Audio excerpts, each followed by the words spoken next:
नमस्कार विद्यार्थी मित्रांनो, नोकरीची संधी या चॅनलमध्ये मी अभिषेक आपलं सहर्ष स्वागत करत आहे। विद्यार्थी मित्रांनो, आजच्या व्हिडिओमध्ये आपण जिल्हा परिषद भरती 2023 याच्यामधलं जे ANM ज्याला आपण ऑक्झिलरी नर्स मिडवाईफ म्हणतो आणि ज्याला मराठीमध्ये आरोग्य सेविका किंवा अधिपरिचारिका म्हणतो, त्याचा सोलापूर जिल्ह्याचा रिझल्ट लागलेला आहे। तर सोलापूर जिल्हा परिषद सोलापूर आरोग्य सेविकेचा निकाल या ठिकाणी लागलेला आहे। तर विद्यार्थी मित्रांनो, याच्यामध्ये बघा टॉपर विद्यार्थिनी आहे ती 138 आहे। तर याच्यामध्ये बघा सोलापूर जिल्हा परिषद सोलापूर याच्यामध्ये जे कॅन्डिडेट होते त्याची माहिती या ठिकाणी दिलेली आहे। तर बघा, जसं की आपण स्क्रीनवरती पाहत आहात, ज्या वेगवेगळ्या कॅटेगरी आहेत त्याचे माहिती दिलेले आहेत। तर याच्यामध्ये SC कॅटेगरीमध्ये 452 विद्यार्थ्यांनी परीक्षा दिलेली होती आणि याच्यामध्ये क्वालिफाय झालेले विद्यार्थी आहेत 64। त्याच्यानंतर ST मध्ये 53 जणांनी परीक्षा दिलेली होती आणि फक्त 3 क्वालिफाय झालेले आहेत। VJA मध्ये 67 जणांनी परीक्षा दिलेली होती आणि 9 क्वालिफाय झालेले आहेत। त्याच्यानंतर NTB मध्ये 25 जणांनी परीक्षा दिलेली होती आणि 3 क्वालिफाय झालेले आहेत। त्याच्यानंतर NTC मध्ये 79 जणांनी परीक्षा दिलेली होती आणि 20 जण क्वालिफाय झालेले आहेत।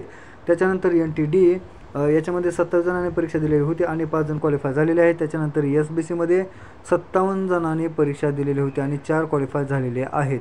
त्याच्यानंतर OBC कॅटेगरीमध्ये 158 पैकी 25 क्वालिफाय, EWS मध्ये 55 पैकी 15 क्वालिफाय, ओपनमध्ये 344 पैकी 50 क्वालिफाय झालेले आहेत। असे एकूण 1317 जणांनी परीक्षा दिलेल्या होत्या आणि त्याच्यापैकी 198 विद्यार्थिनींचं या ठिकाणी लिस्टमध्ये नाव आलेलं आहे आणि या सर्व विद्यार्थिनींचं सिलेक्शन होणार आहे। कारण सोलापूरला जवळपास 300 वॅकन्सी होत्या आणि 300 वॅकन्सी असून सुद्धा या 300 पैकी फक्त 198 विद्यार्थिनींना फक्त क्वालिफाय म्हणजेच 90 पेक्षा जास्त किंवा 90 गुण मिळाले आहेत। त्यामुळे अशा सर्व विद्यार्थिनींचं सिलेक्शन होणार आहे ज्या विद्यार्थिनींना 90 पेक्षा मार्क जास्त आहेत।